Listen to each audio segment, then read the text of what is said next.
पिछली वीडियो में आपने मॉडल सेट 1 देखा था, बिहार बोर्ड ने जो मॉडल पेपर जारी किया है क्लास 12 के लिए।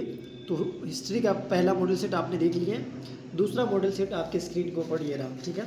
तो पहला प्रश्न आपके ऊपर आ रहा है यहाँ पे स्क्रीन पे कि हड़प्पा सभ्यता किस युग की सभ्यता है, ठीक है।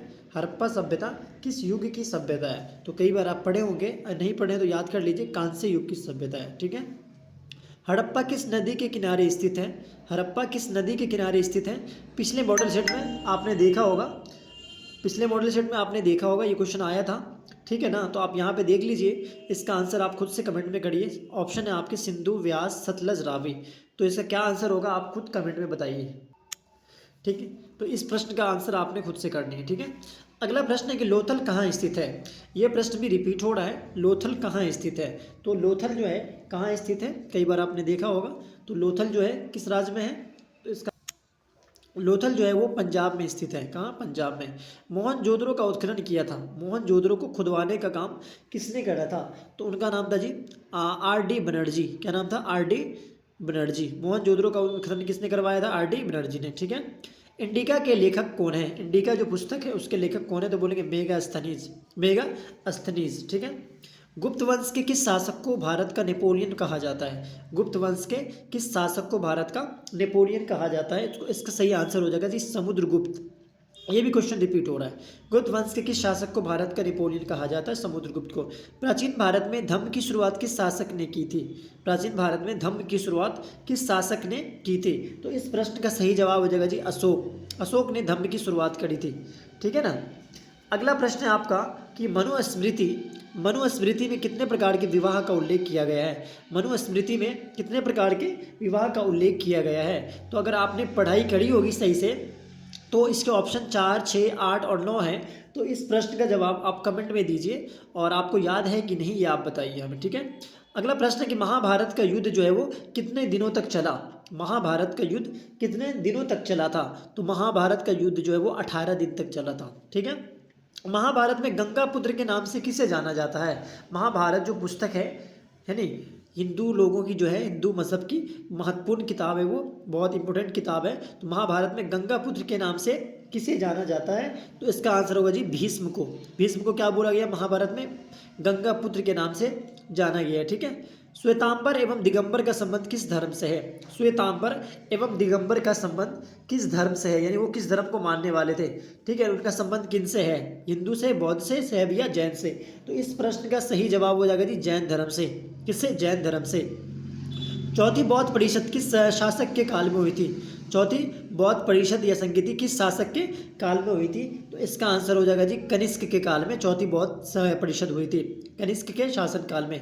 दीन इलाही संबंधित है। दीन इलाही एक धर्म निकाला था, किसने निकाला था, उनका क्या नाम था। तो बोलेंगे अकबर ने एक धर्म निकाला था नया, ठीक है। अकबर ने एक नया धर्म निकाला था जिसका नाम था दीन इलाही। भारत का अंतिम मुगल शासक कौन था। कई बार आपने पढ़ा होगा। तो भारत का अंतिम मुगल शासक कौन था। ऑप्शन आपके हैं शाहजहां, मोहम्मद शाह, औरंगजेब, बहादुर शाह जफ़र। तो इसका करेक्ट आंसर होगा जी बहादुर शाह जफ़र जो है। बाबर जो थे वो प्रथम मुगल शासक थे और बहादुर शाह जफ़र जो थे वो अंतिम मुगल शासक थे। अगला है कि जजिया। जजिया किससे लिया जाता था। जजिया किससे लिया जाता था, व्यापारियों से, बुद्धिजीवियों से, या सैनिकों से, या जिम्मियों से। तो जजिया जो है वो किससे लिया जाता था। तो बोलेंगे बुद्धिजीवियों से, है नहीं, किससे लिया जाता था, जजिया किससे लिया जाता था, बुद्धिजीवियों से। अगला किताबु रेहला में किसका यात्रा वृतांत मिलता है। किताबु रेहला जो किताब है उसमें किसके सफ़र के बारे में बताया गया। यात्रा वृतांत का मतलब उसके सफ़र के बारे में, यानी उसने जो यात्रा करी उसके बारे में, किसके बारे में बताया गया किताबु रेहला में। तो इस प्रश्न का सही जवाब हो जाएगा जी इब्ने बतूता। इब्ने बतूता के बारे में किताबु रेहला में बताया गया है। तंबाकू का सेवन सर्वप्रथम किस मुगल सम्राट ने किया। तंबाकू, खैनी जिसको बोलते हैं, तो सबसे पहले किस मुगल सम्राट ने इसको शुरू करा था, उनका क्या नाम था। तो उनका नाम था जी अकबर ने क्या किया था, इसका सेवन करना यानी इसको इस्तेमाल करना शुरू किया था। अलबरूनी किसके साथ भारत आया। अलबरूनी भारत आया था, लेकिन किसके साथ भारत आया था। तो इसका नाम था जी, क्या नाम था, गजनी के साथ। किसके साथ, गजनी। अलबरूनी किसके साथ भारत आया। तो बोलेंगे गजनी के साथ भारत आया, ओके। अगला है कि प्रसिद्ध तिरुपाक्ष मंदिर कहाँ स्थित है, ठीक है। प्रसिद्ध तिरुपाक्ष मंदिर जो है वो कहाँ स्थित है। तो इस प्रश्न का सही जवाब हो जाएगा आपका हम्पी में। कहाँ, विरूपाक्ष मंदिर जो है वो कहाँ है, हम्पी में स्थित है। अयंगर व्यवस्था संबंधित थी, अयंगर व्यवस्था जो है वो संबंधित थी, किससे संबंधित थी, तो बोलेंगे बहमनी साम्राज्य से। अयंगर व्यवस्था किससे संबंधित थी, बहमनी साम्राज्य से। अयंगर व्यवस्था संबंधित थी, बोलेंगे बहमनी साम्राज्य से। विजयनगर, अगला प्रश्न है कि विजयनगर का महानतम शासक कौन था। विजयनगर का महानतम यानी विजयनगर जो जगह है उसका शासक, मेन जो शासक था वो कौन था, ठीक है, तो उनका नाम था जी कृष्णदेव राय। कृष्णदेव राय, विजयनगर का महानतम शासक कृष्णदेव राय था। कबीर शिष्य थे, कबीर शिष्य थे यानी वो क्या थे, स्टूडेंट थे या छात्र थे, किसके छात्र थे, तो इसका सही जवाब हो जाएगा रामानंद के, किसके, रामानंद के। कबीर रामानंद के क्या थे, शिष्य थे, ठीक है। अगला प्रश्न है, उत्तर भारत में भक्ति आंदोलन का प्रारंभ किस संत ने किया। उत्तर भारत में भक्ति आंदोलन का प्रारंभ किस शासक ने किया, किसने आरंभ किया था उत्तर भारत में किसका आंदोलन का, भक्ति आंदोलन का शुरुआत किसने करा था उत्तर भारत में, तो उनका नाम जी रामानंद क्या नाम था, रामानंद, ओके, रामानंद ने। अगला प्रश्न है कि बीजक में किसके उपदेश संग्रहित हैं। बीजक में किसके उपदेश जो है वो संग्रहित हैं, तो इसका सही जवाब हो जाएगा कबीर के। बीजक में किसके उपदेश संग्रहित है, कबीर के। निज़ामुद्दीन औलिया किस सूफी सिलसिले से संबंधित है। निज़ामुद्दीन औलिया किस सूफी सिलसिले से संबंधित है, किस सूफी सिलसिले से उनका ताल्लुक है, तो इस प्रश्न का जवाब हो जाएगा जी चिश्ती से। किससे, चिश्ती से। तहकीके हिंद में किसका यात्रा वृतांत लिखा है। तहकीके हिंद जो किताब है उसमें किसके सफ़र के बारे में लिखा गया है, तो उनका क्या नाम है जी, उनका नाम है अल बरूनी। क्या नाम था, अल बरूनी। अगला प्रश्न है कि मेगास्थनीज कौन था। मेगास्थनीज कौन था, मेगास्थनीज कौन था, तो क्या बोलेंगे, इस प्रश्न का आपका आंसर हो जाएगा जी यात्री था। मेगास्थनीज कौन था, यात्री था। बंगाल और बिहार में अस्थायी बंदोबस्त शुरू करने का श्रेय किसे दिया जाता है। बंगाल और बिहार में अस्थायी बंदोबस्त शुरू करने का श्रेय किसे दिया जाता है, तो इसका सही जवाब हो जाएगा जी लॉर्ड कॉर्नवालिस, यानी अस्थायी बंदोबस्त की शुरुआत लॉर्ड कॉर्नवालिस ने करी थी बंगाल और बिहार में। अगला प्रश्न है आपका कि भारत में आने वाले प्रथम यूरोपियन कौन थे। भारत में पहली बार कौन थे जो यूरोप से आए थे, तो उनका क्या थे, वो पुर्तगाली थे। भारत में आने वाले प्रथम यूरोपियन कौन थे, तो बोलेंगे पुर्तगाली। पुर्तगाल एक देश है जो यूरोप के अंतर्गत आता है, यूरोप महादेश के अंतर्गत। तो पहले जो यूरोप से कोई लोग आया वो कहाँ के थे, बोलेंगे पुर्तगाल के, ठीक है। अगला प्रश्न है, कलकत्ता में सर्वोच्च न्यायालय की स्थापना कब की गई। कलकत्ता में सर्वोच्च न्यायालय ये जी सुप्रीम कोर्ट बनाया गया था। ये प्रश्न भी रिपीट हो रहा है, पिछले मॉडल सेट में भी आया था। तो कलकत्ता में जो है सुप्रीम कोर्ट बनाया गया, यानी सर्वोच्च न्यायालय बनाया गया। न्यायालय मतलब जहाँ पे क्या होता है, लोगों को इंसाफ दिया जाता है, ठीक है। तो उसकी स्थापना कलकत्ता में कब की गई थी, 1774 में। कब, 1774 में सर्वोच्च न्यायालय की स्थापना की गई थी कोलकाता में। अगला प्रश्न, पुर्तगालियों ने गोवा पर कब अधिकार किया। पुर्तगाल के जो लोग थे उसने गोवा पर अधिकार कर लिया, कब कर लिया, तो बोलेंगे 1510 में। कब, 1510 में। संथाल विद्रोह कब हुआ। पुर्तगालियों ने गोवा पर अधिकार कब किया, 1510 में। और संथाल विद्रोह जो है वो कब हुआ, तो संथाल विद्रोह कब हुआ था, 1855 में। कब हुआ था, 1855 में। दामिने कोह क्या था, दामिने कोह क्या था, तो इसका आंसर हो जाएगा जी भूभाग था। दामिने कोह किसको बोला जाता है, भू के हिस्से को यानी भाग को। अगला प्रश्न है कि लखनऊ से 1857 के विद्रोह का नेतृत्व किसने किया। लखनऊ से, याद रखना, बिहार की अलग बात होती है, लखनऊ की अलग बात होती है। तो लखनऊ से 1857 के विद्रोह का नेतृत्व किसने किया। पिछले मॉडल सेट में ये क्वेश्चन आया था, अगर आप याद कर पा रहे हैं तो इसका जवाब आप खुद बताइए, ठीक है। रानी लक्ष्मीबाई, बेगम हजरत महल, वीर कुंवर सिंह या नाना साहब, किसने लखनऊ में 1857 के विद्रोह का नेतृत्व किया था। अगला प्रश्न है कि 1857 के विद्रोह के समय भारत का गवर्नर कौन था, ठीक है, ये भी याद रखना है।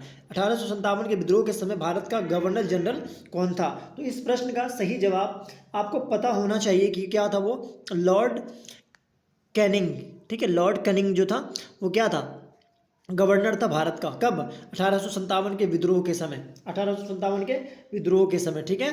अगला प्रश्न है, व्यपगत के सिद्धांत का संबंध था। व्यपगत के सिद्धांत का संबंध किससे था, कर्जन से, डलहौजी से, लिटन से या मीटो से। तो व्यपगत के सिद्धांत का संबंध किससे था, तो उसका नाम था डलहौजी, डलहौजी से उसका संबंध था। विक्टोरिया टर्मिनल किस शैली की इमारत है। विक्टोरिया टर्मिनल जो थी वो किस शैली की इमारत है, विक्टोरिया टर्मिनल किस शैली की इमारत है, तो बोलेंगे इंडो सरासेनिक शैली। इंडो सरासेनिक शैली की उदाहरण है Victoria terminal. Gateway of India, ये भी क्वेश्चन रिपीट हो रहा है। गेटवे ऑफ इंडिया का निर्माण कब हुआ। गेटवे ऑफ इंडिया का निर्माण कब हुआ, यानी गेटवे ऑफ इंडिया कहाँ है, तो आप पढ़े होंगे मुंबई में है। तो गेटवे ऑफ इंडिया का निर्माण कब हुआ था, तो इसका सही जवाब हो जाएगा जी 1911 में। कब, 1911। निम्नलिखित में कौन सा एक आंदोलन दांडी मार्च से जुड़ा हुआ है, दांडी मार्च से कौन सा आंदोलन इसमें जुड़ा हुआ है, तो इसका सही जवाब हो जाएगा जी सविनय अवज्ञा आंदोलन। सविनय अवज्ञा आंदोलन का जो जुड़ाव है वो किससे, दांडी मार्च से है। महात्मा गांधी ने पहला किसान आंदोलन कहाँ से शुरू किया, ये भी क्वेश्चन कई बार आप पढ़े होंगे, अगर आपको याद है तो उसका जवाब दे पाइएगा, ठीक है ना। महात्मा गांधी ने पहला किसान आंदोलन कहाँ से शुरू किया था, तो पहला किसान आंदोलन गांधी जी ने कहाँ से शुरू किया था, तो बोलेंगे चंपारण से, चंपारण से। असहयोग आंदोलन कब प्रारंभ हुआ, कई बार ये क्वेश्चन पढ़ चुके हैं आप। और सहयोग आंदोलन कब प्रारंभ हुआ, तो बोलेंगे 1920 में। कब, 1920 में। असहयोग आंदोलन कब प्रारंभ हुआ, 1920 में। साइमन कमीशन भारत कब आया, साइमन कमीशन भारत जो आया था वो कब आया था, तो साइमन कमीशन जो है बाबू 1928 ईस्वी में भारत आया था। कब, 1928 ईस्वी में। 1919 के अधिनियम को कहा जाता है, 1919 का जो अधिनियम था यानी कानून था उसको क्या कहा जाता है, तो 1919 के अधिनियम को क्या बोला जाता है, रॉलेट एक्ट। क्या बोला जाता है, रॉलेट एक्ट। जालियांवाला बाग हत्याकांड कब हुआ, जालियांवाला बाग हत्याकांड हुआ था वो कब हुआ था, तो बोलेंगे 13 अप्रैल 1919। 13 अप्रैल 1919 को क्या हुआ था, जालियांवाला बाग हत्याकांड हुआ था। बंगाल के विभाजन की घोषणा कब हुई, बंगाल के विभाजन की घोषणा कब हुई थी, तो बंगाल के विभाजन की घोषणा जो है वो 1905 में हुई थी। कब हुई थी, 1905 में। अगला प्रश्न है कि पाकिस्तान शब्द किसने दिया, पाकिस्तान शब्द किसने दिया, तो पाकिस्तान शब्द किसने दिया था, उनका नाम था जी, क्या नाम था, पाकिस्तान शब्द किसने दिया, तो पाकिस्तान शब्द किसने दिया, जिन्ना ने दिया था। किसने, जिन्ना ने। भारतीय राष्ट्रीय कांग्रेस की पहली महिला अध्यक्ष कौन थी, भारतीय राष्ट्रीय कांग्रेस जो है पार्टी है इसकी पहली महिला अध्यक्ष कौन थी, उनका क्या नाम था, उनका नाम था जी एनी बेसेंट। क्या नाम था, एनी बेसेंट जो थी वो भारतीय राष्ट्रीय कांग्रेस की पहली महिला अध्यक्ष थी। भारतीय संविधान कब लागू हुआ, भारतीय संविधान कब लागू हुआ, हर साल आप 26 जनवरी मनाते हैं, तो 26 जनवरी 1950 को भारतीय संविधान लागू हुआ पूरी तरीके से। भारतीय संविधान कब लागू हुआ, 26 जनवरी 1950 को। अगला प्रश्न है कि स्वतंत्र भारत के प्रथम राष्ट्रपति कौन थे, ये याद रखना है, ठीक है। स्वतंत्र भारत के प्रथम राष्ट्रपति कौन थे, तो स्वतंत्र भारत के जो प्रथम राष्ट्रपति थे उनका नाम था जी डॉक्टर राजेंद्र प्रसाद। राजेंद्र प्रसाद जी जो भारत के पहले राष्ट्रपति थे। अगर प्रधानमंत्री पूछे तो बोलना जवाहरलाल नेहरू, लेकिन प्रधानमंत्री राष्ट्रपति पूछे तो बोलना राजेंद्र प्रसाद और प्रधानमंत्री Jawaharlal Nehru. The great revolt नामक पुस्तक के लेखक कौन है, द ग्रेट रिवोल्ट नामक पुस्तक, या द ग्रेट रिवोल्ट किसका नाम है, पुस्तक का नाम है, इसके लेखक कौन है, तो इनके जो लेखक हैं उनका नाम है जी अशोक मेहता। क्या नाम है, अशोक मेहता। अकबर ने दीन इलाही कब प्रारंभ किया, दीन इलाही एक धर्म चलाया था अकबर ने, वो कब शुरुआत करी थी इसकी, तो उसका आंसर हो जाएगा आपका जी 1581 ईस्वी में। 1581 में अकबर ने दीन इलाही धर्म चलाया। संथाल विद्रोह किस वर्ष हुआ, संथाल विद्रोह हुआ था वो किस साल हुआ था, तो इसका आंसर होगा जी 1853 में। 1853 में कौन सा विद्रोह हुआ, संथाल विद्रोह। श्वेतांबर एवं दिगंबर, ये क्वेश्चन भी रिपीट हो रहा है, देख रहे हैं आप ध्यान से। श्वेतांबर एवं दिगंबर का संबंध किस धर्म से है, यानी श्वेतांबर एवं दिगंबर का संबंध किससे है, तो पहले भी पढ़ चुके हैं, जैन धर्म से, याद रखना है। श्वेतांबर एवं दिगंबर का संबंध किस धर्म से, बोलेंगे जैन धर्म से। महावीर ने पार्श्वनाथ के सिद्धांत में नया सिद्धांत क्या जोड़ा, महावीर ने पार्श्वनाथ के सिद्धांत में नया सिद्धांत क्या जोड़ा, तो इसका करेक्ट आंसर हो जाएगा आपका ब्रह्मचर्य जोड़ा। क्या जोड़ा, ब्रह्मचर्य। आईने अकबरी के लेखक कौन है, आईने अकबरी के लेखक कौन है, तो आईने अकबरी के जो लेखक है उनका नाम है जी अबुल फजल। क्या नाम है, अबुल फजल। श्रीमद् भगवत गीता के महत्व पर किसने विचार व्यक्त किए हैं, श्रीमद् भगवत गीता जो पुस्तक है किनकी, हिंदू धर्म की, तो उस पर विचार किसने अपना व्यक्त किया था, उनका क्या नाम था, उनका नाम इनमें सभी बाल गंगाधर तिलक ने भी अपने विचार दिए, विवेकानंद जी ने भी दिए और महात्मा गांधी ने भी इस पे विचार दिए थे, ठीक है। किस पे, तो बोलेंगे श्रीमद् भगवत गीता पे इन सब ने अपने अपने विचार दिए। धर्म की शुरुआत किस शासक ने की थी, धर्म की शुरुआत किस शासक ने की थी, किसने की थी, धर्म की शुरुआत किसने की थी या किस शासक ने की थी, तो इसका करेक्ट आंसर हो जाएगा जी अशोक ने, ठीक है, राजा अशोक ने। अलबरूनी किसके साथ भारत आया, ठीक है, अलबरूनी जो था वो भारत आया था, किसके साथ भारत आया था, तो आप पहले भी पढ़ चुके हैं, महमूद गजनी के साथ, गजनी या कहीं पे महमूद गजनी रहेगा कहीं पे गजनी लिखा होगा, तो महमूद गजनी के साथ अलबरूनी भारत आया था। महात्मा गांधी का जन्म कब हुआ था, महात्मा गांधी का जन्म कब हुआ था, तो बोलेंगे 2 अक्टूबर 1869 को, 2 अक्टूबर 1869 को गांधी जी का जन्म हुआ था। कालीबंगा स्थित है, कालीबंगा एक जगह है, वो कहाँ स्थित है, कालीबंगा स्थित है, कहाँ स्थित है? तो इसका आंसर हो जाएगा जी राजस्थान में। कहाँ है? राजस्थान में। हड़प्पा किस नदी के किनारे स्थित है? ये क्वेश्चन कितनी बार रिपीट हो चुका है। हड़प्पा किस नदी के किनारे स्थित है? बार बार रिपीट करना है, मतलब हो सकता है इसकी संभावना बन जाती है कि वो आए एग्जाम में, ठीक है ना। तो हड़प्पा किस नदी के किनारे स्थित है? तो आप क्या बोलेंगे? रावी नदी के किनारे। किसके? रावी। लोथल स्थित है, लोथल स्थित है। लोथल कहाँ स्थित है? तो इसका करेक्ट आंसर हो जाएगा जी गुजरात में। कहाँ है? गुजरात में, ठीक है। देखिए यहाँ पे किस भारतीय शासक को नेपोलियन की संज्ञा दी गई है? किस भारतीय शासक को नेपोलियन की संज्ञा दी गई? ये 64 नंबर प्रश्न है आपका। तो इसका क्या आंसर होगा? देखिए पीछे भी ये क्वेश्चन आया था ना, अगर आपको याद है तो इसका जवाब दीजिए। आप कमेंट में लिखिए, लिखेंगे तो आपका क्या है ना, प्रैक्टिस होगा, ठीक है। 16 महाजनपदों में सबसे शक्तिशाली महाजनपद कौन था? तो 16 महाजनपदों में सबसे ज़्यादा शक्तिशाली महाजनपद कौन था? तो आप पढ़े होंगे मगध। मगध जो था वो सबसे ज़्यादा शक्तिशाली क्या था? तो महाजनपद था। किस शिलालेख में अशोक के कलिंग विजय का उल्लेख है? किस शिलालेख में अशोक ने कलिंग जीता था? इसमें किस शिलालेख के जरिए हमें पता चलता है, ठीक है। तो इसका करेक्ट आंसर होगा जी 13वें शिलालेख से पता चलता है कि अशोक ने कलिंग को जीत लिया था। महाभारत का युद्ध जो है वो कितने दिनों तक चला? महाभारत का युद्ध कितने दिनों तक चला था? तो ये क्वेश्चन भी रिपीट हो रहा है। 15 दिन, 16 दिन, 17 दिन, क्या होगा बताइए आप। महाभारत की रचना किस भाषा में हुई है? महाभारत जो बुक है हिंदू धर्म की महत्वपूर्ण पुस्तक है, तो उनकी रचना जो है वो किस भाषा में हुई? संस्कृत में, पाली में, या प्राकृत में, या हिंदी में? तो इसका करेक्ट आंसर हो जाएगा जी संस्कृत में। किसमें? संस्कृत में। पुराणों की संख्या कितनी है? पुराणों की संख्या कितनी है? हिंदू धर्म की किताब है ये। पुराणों की संख्या उसमें कितनी है? 18। कितनी है? 18, ठीक है। तलवंडी, तलवंडी में किस प्रसिद्ध संत का जन्म हुआ था? या ऐसे भी पूछ सकते तलवंडी किसका जन्म स्थान है? तो आपका बोलेंगे गुरु नानक। तलवंडी में किसका जन्म हुआ था? बोलेंगे गुरु नानक का जन्म हुआ था, ठीक है। तलवंडी किसका जन्म स्थान है? या तलवंडी में किस प्रसिद्ध संत का जन्म हुआ? तो बोलेंगे गुरु नानक। बौद्ध ग्रंथ त्रिपिटक की रचना हुई। बौद्ध ग्रंथ त्रिपिटक की रचना हुई तो बोलेंगे महात्मा बुद्ध के निर्वाण प्राप्त करने के बाद, महात्मा बुद्ध के निर्वाण प्राप्त करने के बाद किसकी? बौद्ध ग्रंथ त्रिपिटक की रचना हुई थी। अगला प्रश्न है आपका कि सुत विभग खंड का परिवार ये 3 भाग हैं। सुत विभग खंड का परिवार ये 3 भाग हैं। किसके ये 3 भाग हैं? तो इसका करेक्ट आंसर हो जाएगा जी विनय पिटक के। विनय पिटक के। इब्ने बतूता ने अपनी यात्रा का विवरण लिखा था, है नहीं? इब्ने बतूता ने अपनी यात्रा के बारे में लिखा था, किस भाषा में लिखा था? तो उसका आंसर होगा जी फारसी में। किसमें? फारसी में, ठीक है। अगला प्रश्न है भारत की जिन 3 भाषाओं के ग्रंथों के अरबी भाषा में हुए अनुवादों से अलबरूनी परिचित था वो थी, यानी भारत के जिन 3 भाषाओं के ग्रंथों के अरबी भाषा में हुए अनुवादों के अलबरूनी परिचित था, यानी किस 3 भाषा से जो अलबरूनी था वो जानता था? किस 3 भाषा को भारत के जानता था जिसको अरबी में ट्रांसलेट किया गया था? तो उसका आंसर होगा जी संस्कृत, पाली तथा प्राकृत। संस्कृत, पाली तथा प्राकृत भाषा को अरबी में ट्रांसलेट किया गया था जिसको अलबरूनी बखूबी जानता था, ठीक है। मार्को पोलो ने 13वीं शताब्दी से किस स्थान से चलकर चीन और भारत की यात्रा की? उसका नाम था मार्को पोलो। 13वीं शताब्दी में जिस स्थान से चलकर चीन और भारत की यात्रा करी थी उस जगह का नाम क्या था? तो उस जगह का नाम था जी वेनिस। वेनिस से चलकर चीन, है ना, चीन और भारत की यात्रा करी थी। किसने? किसने? तो बोलेंगे मार्को पोलो ने। शेख मोइनुद्दीन चिश्ती की दरगाह कहाँ स्थित है?